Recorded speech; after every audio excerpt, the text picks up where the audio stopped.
আপনার কি এমন কখনো হয়েছে যে আপনার একমাত্র বাচ্চা কেঁদে উঠলে কখনো কখনো আপনি খুব বেশি ইমোশনাল হয়ে ওকে কাছে টেনে নেন, ওকে আদর করেন, ওকে বোঝান, অথচ অন্য কোনো একদিন আপনার মুড ভালো না থাকার কারণে ও কেঁদে উঠলে বরং উল্টো ওকে আরও বকা দেন, রাগ করেন, অথবা কোনো রেসপন্সই করেন না? এরকম করলে বাচ্চার ব্রেইনে কি হয়? এরকম যদি সিচুয়েশন প্রতিনিয়ত হতে থাকে তখন কিন্তু বাচ্চা কনফিউজড হয়ে যায়, সে অনেক সময় ভয়ও পায়, এবং সবচেয়ে খারাপ যে জিনিসটা হয় সেটা হচ্ছে ও বুঝে উঠতে পারে না যে আপনি ওর জন্য সেফ কিনা। এই অবস্থাটার আসলে একটা নাম আছে, যেটা হচ্ছে ডিসঅর্গানাইজড অ্যাটাচমেন্ট। আজকের ভিডিওতে আমি আপনাদের এমন 5টি প্যারেন্টিং হ্যাবিট নিয়ে কথা বলবো যে হ্যাবিটগুলো অজান্তেই আসলে বাচ্চাদের মধ্যে এই সমস্যাটা তৈরি করে, এবং সবচেয়ে গুরুত্বপূর্ণ ব্যাপার হলো এই ব্যাপারটা কিভাবে আমরা সমাধান করব তাও আমি এই ভিডিওতে আলোচনা করব।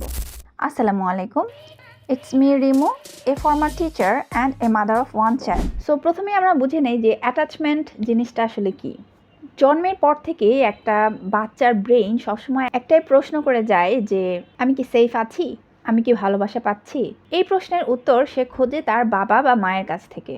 যদি উত্তর বারবার হ্যাঁ হয় তাহলে বাচ্চা সিকিওর হয়, সে এক্সপ্লোর করে, শেখে, ভালোবাসতে পারে।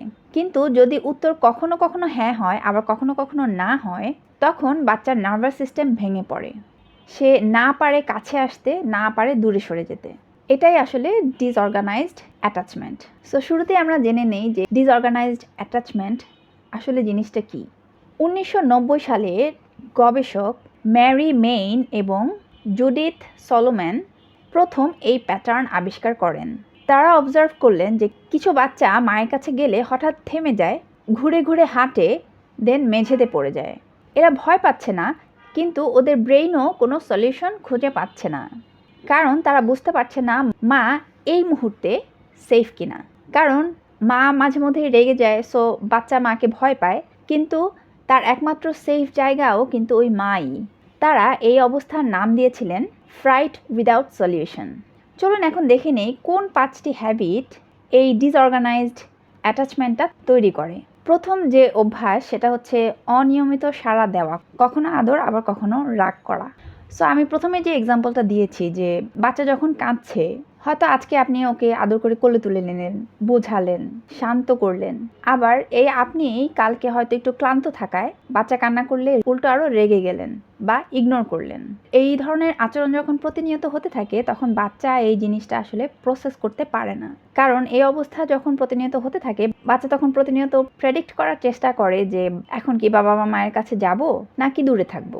এই উত্তরটা যখন প্রতিনিয়ত বদলাতে থাকে তখন তার নার্ভাস সিস্টেম সারাক্ষণ অ্যালার্ট থাকে, সে কখনো রিল্যাক্স করতে পারে না।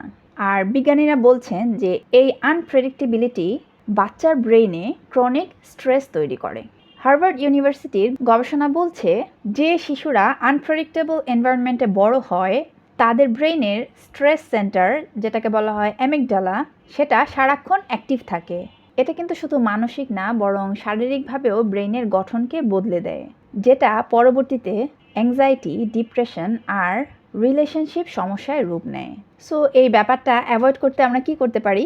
আমাদেরকে কিন্তু 100% পারফেক্ট হতে হবে না, আমরা কখনোই 100% পারফেক্ট হতে পারবো না, কিন্তু আমরা চেষ্টা করব বাচ্চা যখন কাঁদে তাদেরকে অ্যাকনলেজ করতে যে আমরা দেখছি তুমি কান্না করছো, তুমি স্যাড, বলুন মা আছে, চিন্তা নেই। এটুকুই কিন্তু অনেক বাচ্চাদের জন্য। দেন নেক্সট যে হ্যাবিটটা এই ডিসঅর্গানাইজড অ্যাটাচমেন্ট তৈরি করে সেটা হচ্ছে বাচ্চার সামনে নিজেই ভেঙে পড়া। বাচ্চা যদি কান্না করে নিজেই বেশি আপসেট হয়ে যে নিজেই কান্না শুরু করে দেয়া। এটা শুনতে একটু অদ্ভুত লাগছে, তাই না? কিন্তু গবেষণা বলছে বাচ্চা যখন কাঁদে আর মা নিজেই ভয় পেয়ে যান, অস্থির হয়ে যান, তখন কিন্তু বাচ্চার ব্রেইন একটা অ্যালার্ম সিগন্যাল পায়। সে তখন ভাবে যে মাই ভয় পাচ্ছে, তাহলে আমি কার কাছে যাব। আর আরেকটা ব্যাপার হচ্ছে কিছু বাবা মা এইসব সময়ে ব্ল্যাঙ্ক হয়ে যান, যে নিজে কি করবেন কিছুই বুঝতে পারেন না, শূন্য চোখে তাকিয়ে থাকেন, কথা বলেন না। তখন বাচ্চাও কিন্তু কনফিউজ হয়ে যায়, হঠাৎ মায়ের কি হলো, তখন কিন্তু তারও একটা ভয়ের অনুভূতি তৈরি হয়।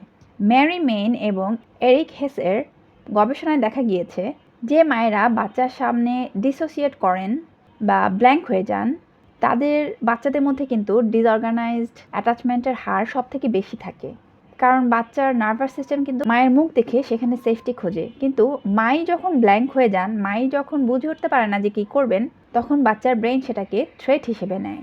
সো এই অবস্থায় আমরা কি করতে পারি? বাচ্চাকে সামলানোর আগে আমরা নিজেদেরকে একটু সামলিয়ে নেব। নিজেরা একটু 3 বার করে ডিপ ব্রেথ নিয়ে নেব। বড় বড় করে শ্বাস নিলে কিন্তু আমাদের চিন্তাশক্তিটা বাড়ে এবং আমরা শান্ত হয়ে যাই, এবং শান্ত হয়ে আমরা আমাদের বাচ্চার কাছে যাব। কারণ একজন শান্ত মাই কিন্তু বাচ্চার জন্য security, safe place. Then next যে হ্যাবিটটা বাচ্চার মধ্যে এই সমস্যা তৈরি করে সেটা হচ্ছে বাচ্চাকেই ইমোশনাল সাপোর্ট হিসেবে ব্যবহার করা। এটা আসলে আমাদের মায়েরা অনেকেই করেন কিন্তু বোঝেন না। যেমন হয়তো হাজব্যান্ডের সাথে ঝগড়া হয়েছে বা অন্য কারোর সাথে ঝগড়া হয়েছে, তখন বাচ্চার কাছে এসে বলেন, তুই আমার সব, আর কাউকে দরকার নাই আমার। এ ধরনের কথা অনেক মায়েরাই বলে থাকেন।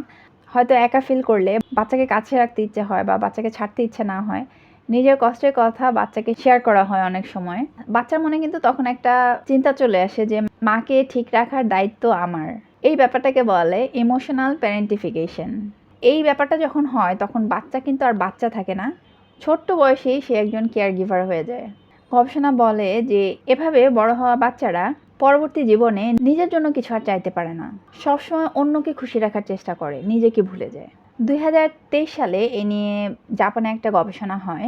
সেখানে দেখা গিয়েছে যে যে বাচ্চারা ছোটবেলায় বাবা মায়ের কেয়ার গিভার ছিল, সেই বাচ্চারা বড় হয়ে 3 গুণ সাইকোলজিক্যাল ডিস্ট্রেসে ভোগে, এবং এই ক্রনিক স্ট্রেস তাদের ব্রেইনের হিপোক্যাম্পাস, যেটা মেমোরি এবং স্ট্রেস কন্ট্রোল করে, সেটাকে ফিজিক্যালি ছোট করে দেয়। সো আমরা যদি এই ধরনের কাজে অভ্যস্ত হই তাহলে কিভাবে আমরা নিজেদেরকে কন্ট্রোল করব? আমরা চেষ্টা করব নিজের ইমোশনাল সাপোর্টের জন্য বড় কারো কাছে যেতে। বন্ধু হতে পারে, সেটা বাবা মা হতে পারে, ভাই বোন হতে পারে, অথবা কোনো প্রফেশনালও হতে পারে। বাচ্চা অবশ্যই বাবা মাকে ভালোবাসবে, কিন্তু আমাদের বোঝা, আমাদের বার্ডেনটা আমরা বাচ্চাদেরকে বহন করতে দিব না। এরপরে 4 নাম্বার যে হ্যাবিটটা আমাদের বাচ্চার মধ্যে ডিসঅর্গানাইজড অ্যাটাচমেন্ট তৈরি করে সেটা হচ্ছে বাচ্চার ফিলিংকে বারবার ছোট করে দেখা।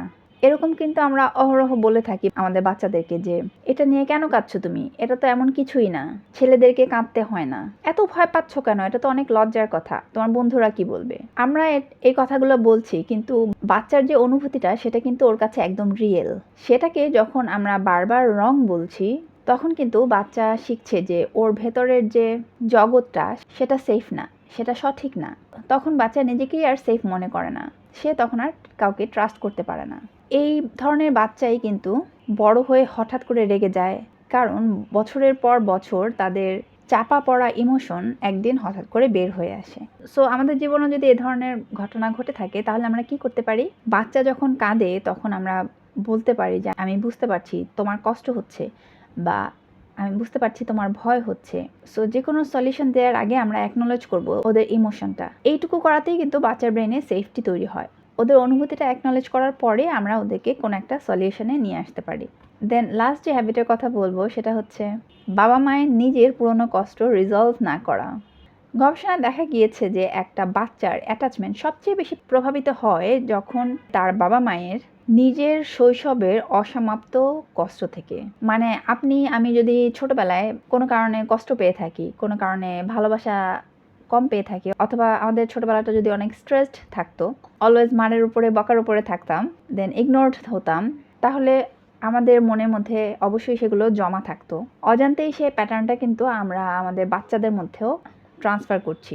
আমরা যে সব স্ট্রেসের মধ্যে দিয়ে গিয়েছি ছোটবেলায়, যদি গিয়ে থাকি, বলছি না যে সবাই স্ট্রেসের মধ্যে গিয়েছি, কিন্তু যদি গিয়ে থাকি তাহলে সেই স্ট্রেসটাই কিন্তু আমরা অনেক সময় না বুঝে ভেতর থেকে বের করে ফেলি আমাদের বাচ্চাদের ওপর। এটা কিন্তু অবশ্যই চেঞ্জেবল, নিজেদেরকে কিন্তু আমরা চেঞ্জ করতে পারি।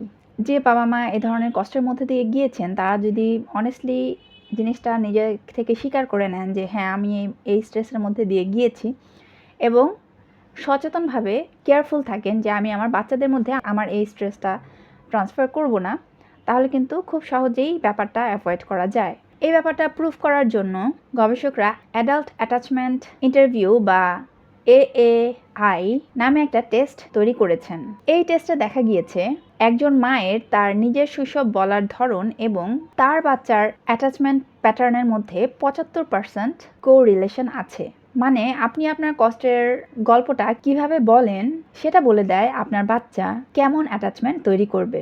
আরেকটা যেটা আসার কথা সেটা হচ্ছে নরওয়েতে একটা বার্থ কোহোর্ট স্টাডিতে দেখা গেছে যে 4 থেকে 16 বছর বয়সের মধ্যে ডিসঅর্গানাইজড অ্যাটাচমেন্ট স্বাভাবিকভাবেই কমে আসে যদি এনভায়রনমেন্ট সেফ হয়। মানে এটা আসলে কোনো পার্মানেন্ট ড্যামেজ না। যদি শুরুতে আমরা এ ধরনের অ্যাটাচমেন্ট তৈরি করেও ফেলি, পরবর্তীতে এটা বাচ্চাদের সাথে খুব ভালো একটা সেফ অ্যাটাচমেন্ট তৈরি করার অনেক বড় সুযোগ থেকে যায়। সো আমরা এক্ষেত্রে কি করতে পারি? সো আপনার ছোটোবেলায় যদি আমরা ইগনোরড হয়ে থাকি অথবা মারধর খেয়ে থাকি অনেক, অথবা কোনো রকম স্ট্রেসের মধ্যে থাকি, আমরা অ্যাকনলেজ করব। যদি কোনো রকমের কাউন্সেলিংয়ের দরকার হয়, অবশ্যই আমরা প্রফেশনালের সহায়তা নিব। এটা আসলে কোনো উইকনেস না, এটা আসলে বরং সাহসের ব্যাপার। সো আজকের ভিডিও থেকে আমরা 5টি কথা অবশ্যই মনে রাখবো যে বাচ্চার সাথে আমরা চেষ্টা করব সবসময় কনসিস্টেন্ট থাকতে, বাচ্চাকে আদর দিয়ে বোঝানোর চেষ্টা করব, রাগ দিয়ে না। দেন বাচ্চার সামনে নিজে আমরা কাম থাকবো, নিজে আমরা শান্ত থাকবো, তাহলে বাচ্চারাও কিন্তু শান্ত থাকবে। দেন বাচ্চাকে আমরা ইমোশনাল সাপোর্ট বানাবো না। আমাদের যদি কোনো রকমের স্ট্রেস থাকে আমাদের লাইফে, তাহলে আমরা বড়দের সাথে সেটা নিয়ে আলোচনা করব। দেন আমরা বাচ্চাদের অনুভূতিকে অবশ্যই সম্মান দেব, তাদের ইমোশনকে বোঝার চেষ্টা করব এবং অ্যাকনলেজ করব। এবং 5 নম্বর হচ্ছে নিজের পুরনো কষ্টগুলো অ্যাকনলেজ করে সেগুলোকে হিল করার ট্রাই করব। এবং এর মধ্যে সবচেয়ে গুরুত্বপূর্ণ কথাটা হচ্ছে যে আমাদেরকে কিন্তু একেবারে পারফেক্ট হতে হবে না। গবেষণা বলছে মাত্র 30% সময় আমরা যদি ইমোশনালি প্রেজেন্ট থাকি বাচ্চাদের সাথে, তাহলে কিন্তু আমাদের সাথে বাচ্চাদের একটা সিকিউর অ্যাটাচমেন্ট তৈরি হয়।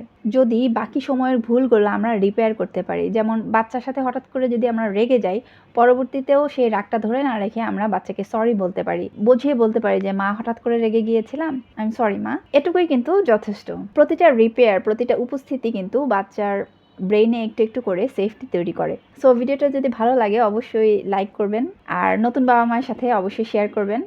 আর আমার বাচ্চা যদি কথা শুনতে না চায়, তাহলে কেন বাচ্চা কথা শোনে না এবং কথা শোনানোর জন্য আমরা কী কী করতে পারি সে বিষয়ে আমার একটা ডিটেলস ভিডিও আছে, অবশ্যই উপকৃত হবেন ভিডিওটি দেখলে। সো দেখা হচ্ছে সেই ভিডিওতে। আল্লাহ হাফেজ।